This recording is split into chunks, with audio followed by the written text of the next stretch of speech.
Os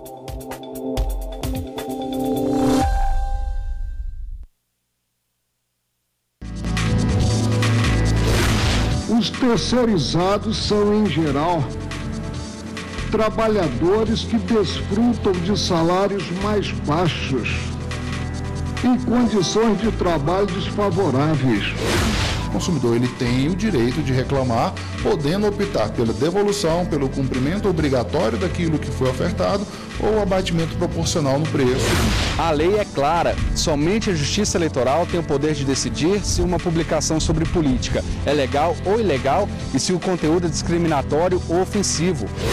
O internauta escolhe o tipo de justiça, do trabalho, por exemplo, e o tipo de unidade, de primeiro ou segundo grau.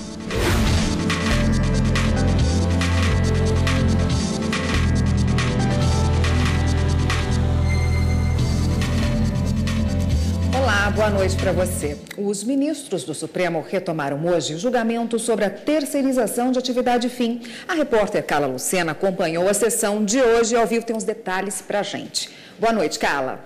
Oi, Érica, boa noite para você, boa noite a todos. Até o momento, 9 ministros aqui do STF já votaram sobre a possibilidade das empresas terceirizar serviços para a chamada atividade fim. Até o momento, não temos uma decisão, isso porque o placar está em 5-4. Para que haja uma maioria, são necessários pelo menos 6 votos. Hoje foi a 4ª sessão plenária que o STF se dedicou a analisar este tema. Os ministros concordam que é um assunto sensível e complexo e exige mesmo um exame mais aprofundado, até porque, entre outros pontos, de um lado estão os direitos dos trabalhadores e do outro o direito à livre iniciativa e da concorrência das empresas. Lembrando que um dos processos em julgamento, o recurso, tem repercussão geral reconhecida, o que quer dizer que a decisão do STF vai ter que ser tomada em julgamentos de processos semelhantes nas instâncias inferiores. Mais de 200 processos estão aguardando a decisão do Supremo.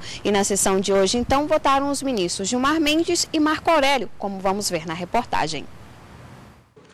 Empresas pelo mundo têm adotado a terceirização em todas as fases da produção e alcançam diminuição nas taxas de desemprego, disse o ministro Gilmar Mendes ao defender esse modelo de contratação. Ele foi o 5º a julgar que não há ilegalidade em terceirizar serviços, seja para atividade fim ou qualquer outra. Sem trabalho não há falar-se em direito ou garantia trabalhista. Sem trabalho, a Constituição Social não passará de uma carta de intenções. A garantia contra despedir arbitrária ou sem justa causa e sua indenização compensatória, o seguro-desemprego, o fundo de garantia no tempo de serviço, o salário mínimo capaz de atender às necessidades vitais básicas do trabalhador e de sua família, o piso salarial proporcional à extensão e à complexidade do trabalho, a irredutibilidade do salário, tudo isso que está em muito mais, estará fadado ao esvaziamento se não dermos essa resposta jurídica a um problema econômico e social sistêmico. Somos chamados a decidir entre a utopia e a realidade. Já o ministro Marco Aurélio considerou que é preciso preservar o direito trabalhista construído ao longo de décadas. Enfatizou que o mercado de trabalho atualmente é mais desequilibrado do que na época da aprovação da Consolidação das Leis do Trabalho, a CLT, nos anos 40. O ministro votou contra a terceirização. Os terceirizados são, em geral, trabalhadores que desfrutam de salários mais baixos, em condições de trabalho desfavoráveis. A terceirização abala aspectos essenciais da CLT, como a subordinação e a pessoalidade diretas. Inverte a regra geral da indeterminação do prazo contratual para consagrar a temporalidade. A rotatividade, muitas vezes, inviabiliza o gozo das férias. O tema em análise pelo STF faz parte de uma ação da Associação Brasileira do Agronegócio. A ABAG questiona decisões da Justiça do Trabalho que restringem a terceirização com base em uma súmula do Tribunal Superior do Trabalho. E ainda um recurso da Cenibra contra a decisão do TST que impediu a empresa de celulose de terceirizar uma parte da produção.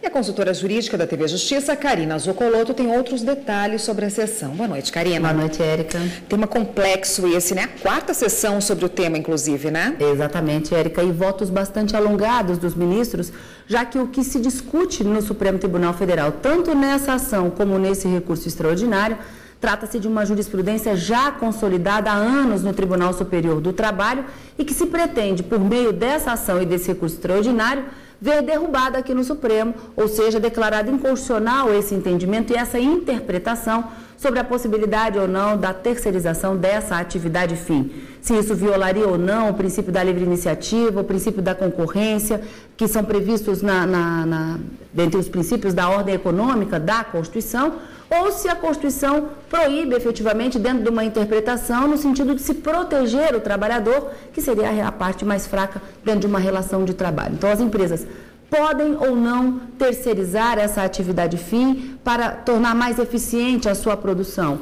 ou se essa terceirização viola os direitos do trabalhador e, com isso, vai de encontro ao texto constitucional.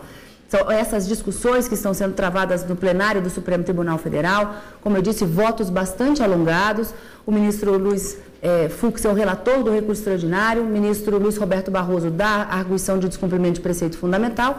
E como a Carla já disse, nós temos até agora 5 votos no entender de que a jurisprudência do TST, ao interpretar de forma restritiva, no sentido de que não se pode fazer essa terceirização, viola o texto constitucional, porque para o ministro Luiz Roberto Barroso e todos os ministros que o seguiram, a Constituição não proíbe esse tipo de contratação e que, portanto, preserva o princípio da livre iniciativa e da livre concorrência, mas a divergência aberta pelo ministro Edson Fachin já tem 4 votos proferidos no sentido de que deve ser preservada a jurisprudência do TST e que, portanto, estaria de acordo com a Constituição. Essa interpretação da legislação, ela varia muito, por isso que nós temos as decisões por maioria de votos. Mas uma coisa é importante a gente dizer aqui, Érica, para que seja afastado esse entendimento do TST, dessa súmula 331, no sentido de se proibir essa atividade, essa contratação, essa terceirização da atividade fim, são necessários pelo menos 6 votos no plenário do Supremo Tribunal Federal para se bater o martelo sobre uma ou outra orientação. Até agora nós temos 5 votos, dentro da linha do que votou o ministro Luiz Fux e ministro Roberto Barroso, e amanhã o ministro Celso de Mello e a ministra Carmen Lúcia ainda faltam votar. 5-4 até agora, não é? 5 votos a 4, alcançado o número de 6, nós já teríamos uma maioria suficiente para afastar o entendimento do Supremo. Mas como os ministros irão votar, temos que aguardar. Então, amanhã na sessão plenária, amanhã depois da sessão plenária, eu trago essas novidades. Até amanhã, então, Karine. Obrigada por hoje. Eu que agradeço. E no início da sessão de hoje, o plenário do Supremo elegeu o ministro Ricardo Lewandowski para ministro substituto do TSE. Muito prazer. O ministro Ricardo Lewandowski assume a vaga de substituto deixada pelo ministro Edson Fachin, que agora é efetivo do Tribunal Superior Eleitoral. Ao parabenizar o colega, a presidente do Supremo, ministra Carmen Lúcia, ressaltou a qualidade do trabalho já realizado pelo ministro no TSE em outras ocasiões. Eleito, portanto, como ministro substituto para o Tribunal Superior Eleitoral, representante do Supremo Tribunal Federal, o ministro Ricardo Lewandowski, a quem eu cumprimento em nome de todos os ministros dessa casa, pelo excelente trabalho que já fez naquela casa, alterando significativamente durante a sua gestão toda uma proposta, não apenas das eleições, mas tendo sido aquele que foi capaz de, depois de uma sequência de trabalhos e dando continuidade, inaugurar até mesmo a sede do Tribunal Superior Eleitoral. O ministro Ricardo Lewandowski integrou o TSE entre os anos de 2006 e 2012. Em 2010, tomou posse como presidente da Corte Eleitoral e coordenou as eleições gerais desse mesmo ano. Ao retornar como representante do STF, ele agradeceu a confiança dos colegas. Obrigado, senhor presidente, obrigado aos meus eminentes pares pela renovada confiança que depositam em mim. Volto ao tribunal depois de ter sido substituto, efetivo, vice-presidente e presidente, mas volto com muito gosto, com muito prazer, sobretudo em razão da eminente composição atual do egrégio Superior Tribunal Eleitoral. Isso, evidentemente, sem nenhum demérito que já passaram pela Corte. 2 homens condenados por homicídio no Rio Grande do Sul vão ter que pagar indenização e pensão à companheira e filha da vítima. A decisão é do STJ. A terceira turma do STJ confirmou o acórdão do Tribunal de Justiça do Rio Grande do Sul, que condenou 2 réus a pagar indenização de R$ 75 mil para a companheira de um homem assassinado por eles em 2001. Além disso, eles também devem pagar uma pensão mensal de cerca de R$ 950 para a filha da vítima até ela completar 25 anos. De acordo com o processo, por exceder na legítima defesa, um dos homens foi condenado por homicídio culposo quando não há intenção de matar e o outro por homicídio doloso, quando a intenção de matar é comprovada.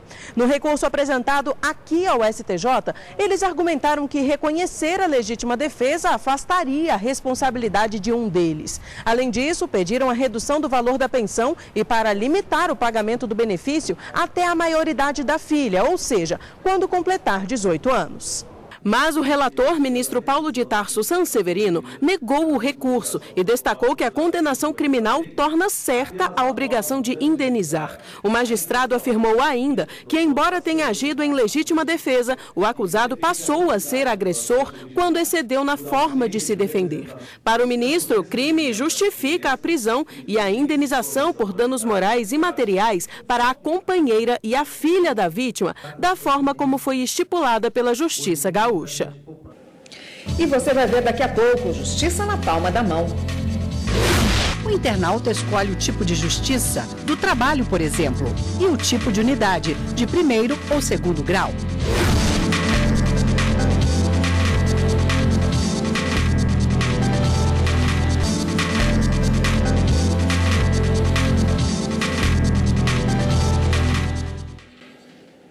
A justiça está no universo dos aplicativos. A ferramenta desenvolvida pelo CNJ está ao alcance de todo cidadão. Na ponta dos dedos, informações da justiça brasileira. O aplicativo Justiça Aqui tem a balança que é o símbolo do equilíbrio. A ferramenta oferece a localização da unidade judiciária a que o cidadão deseja ter acesso. São mais de 6 mil locais nas capitais. O internauta escolhe o tipo de justiça do trabalho, por exemplo, e o tipo de unidade, de primeiro ou segundo grau.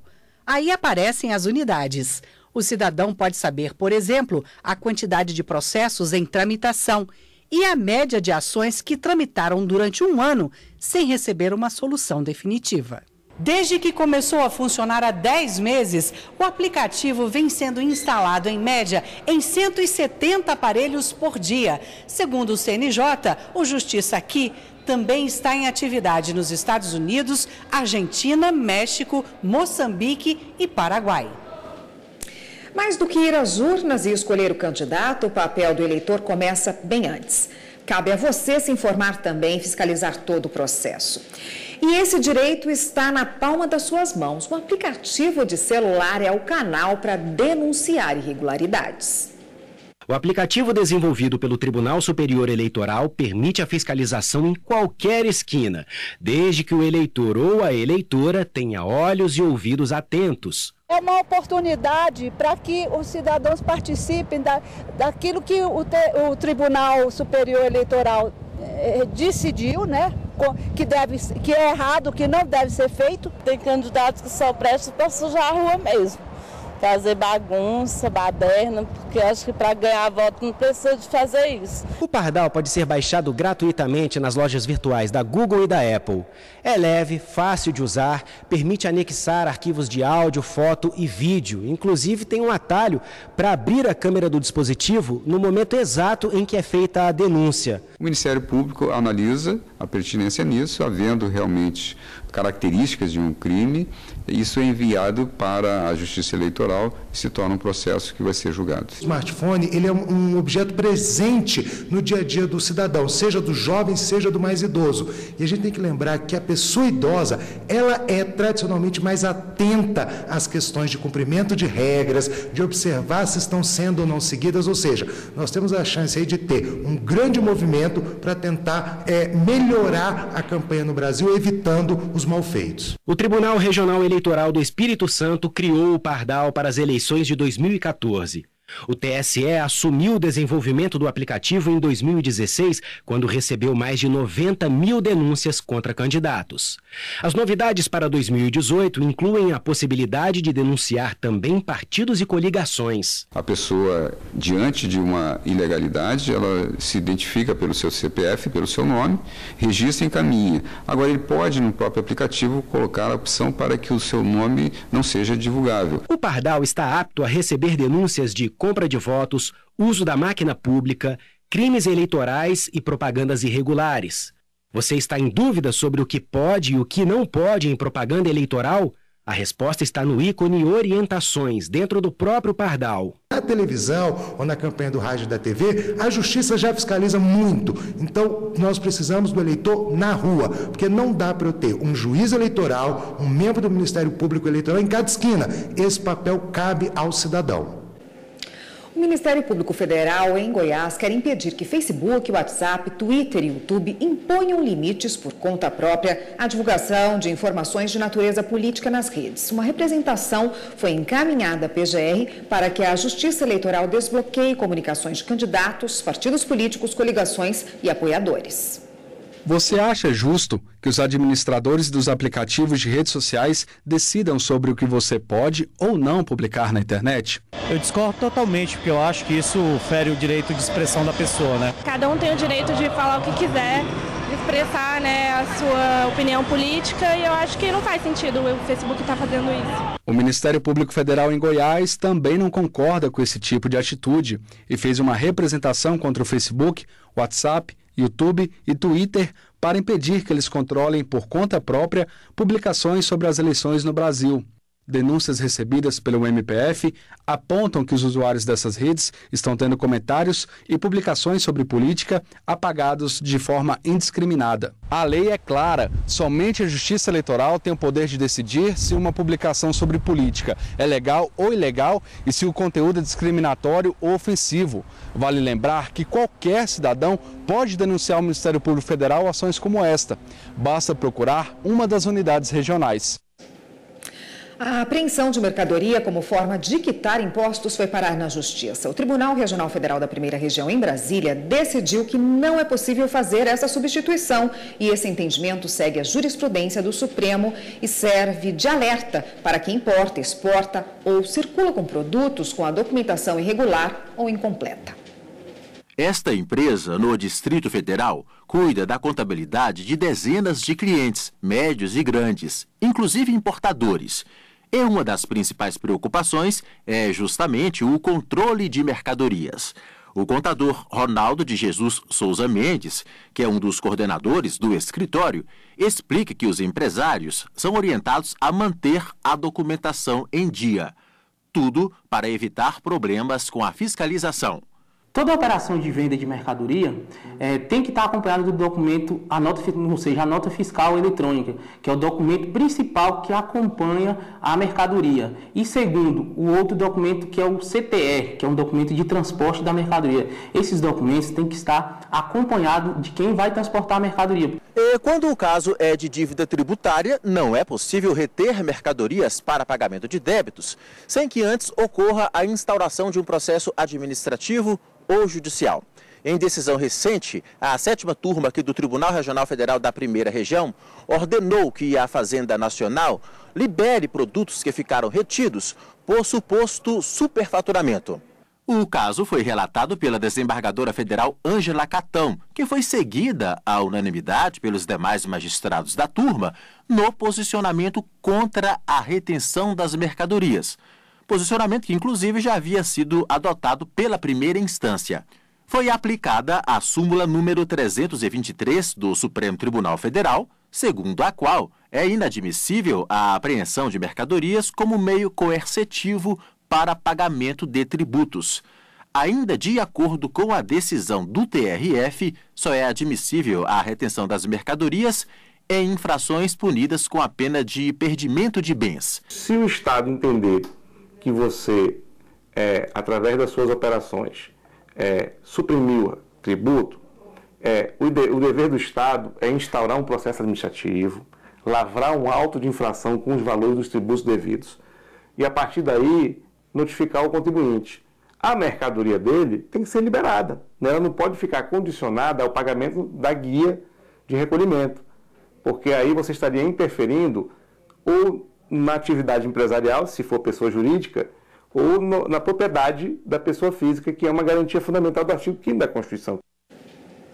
A comodidade é sem dúvida um diferencial, mas é bom estar atento às regras. Uma delas é indispensável no ramo delivery, o tempo que o alimento leva para chegar ao destino final.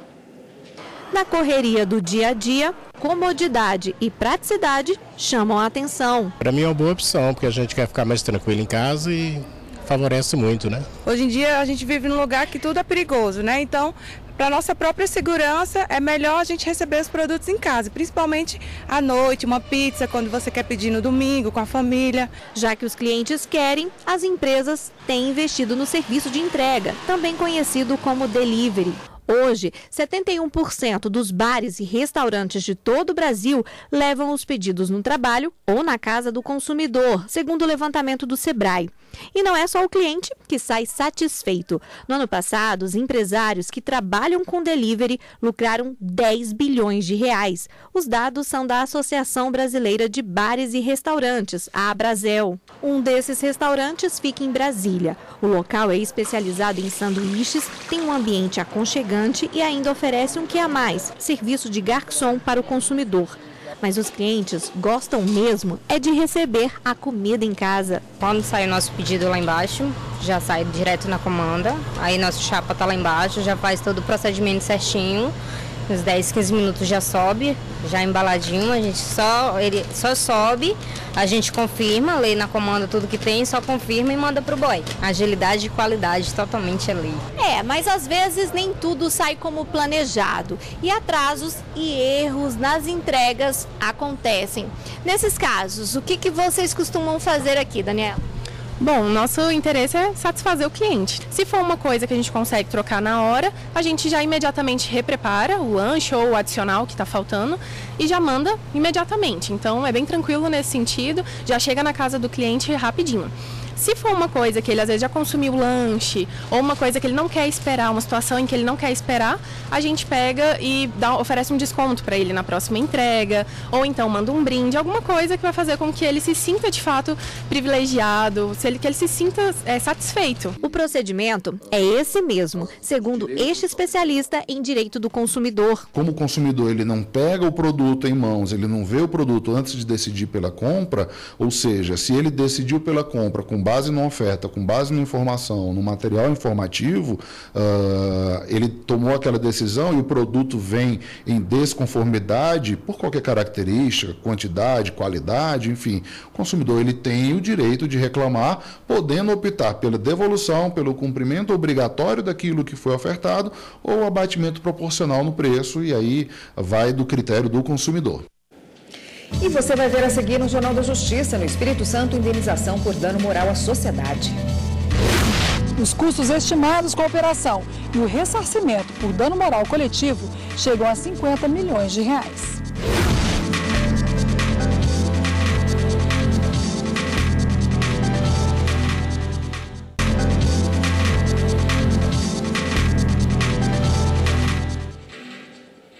Provavelmente você deve se lembrar da greve dos policiais militares no Espírito Santo no começo do ano passado. As associações de militares do Estado devem pagar indenização por dano moral causado à sociedade. O pedido foi feito pelo Ministério Público Federal.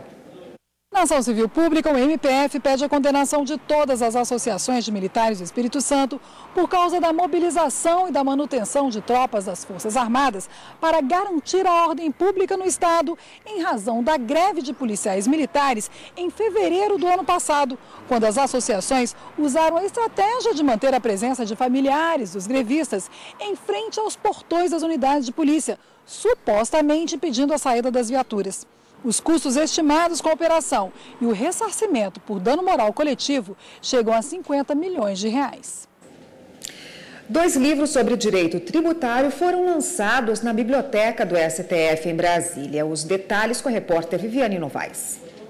Uma das obras é esta aqui, Direito Tributário, a Advocacia no STF em Temas Estratégicos. O escritor Fábio Martins de Andrade, que é advogado tributarista, aborda temas importantes que estiveram na pauta no STF nas últimas décadas, como PIS/COFINS e ICMS. A outra publicação é Grandes Questões Tributárias na Jurisprudência do Supremo Tribunal Federal.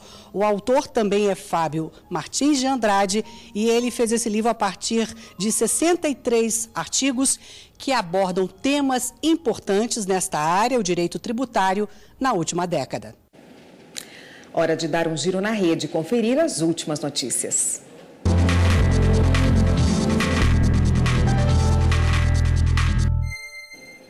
Vamos então à redação do Jornal da Justiça falar com a repórter Fernanda Porto, que hoje é quem tem as novidades para a gente. Boa noite, Fernanda.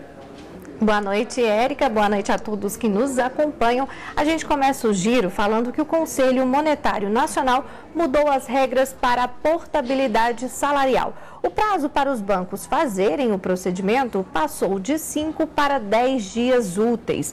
A portabilidade salarial é a transferência gratuita de dinheiro da conta salário para outra conta de preferência do trabalhador. E no Rio Grande do Norte, uma empresa de segurança foi condenada a pagar indenização de R$500 mil a um vigilante que foi baleado durante o expediente.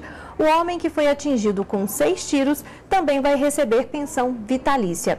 E a Justiça de São Paulo determinou que a Prefeitura de Bertioga deve exonerar 187 funcionários comissionados, com exceção apenas de secretários e diretores. A decisão é em razão de um pedido feito pelo Ministério Público. Para o MP, as leis municipais que permitem a contratação sem concurso público, aprovadas recentemente pela Câmara, vão contra a Constituição Federal.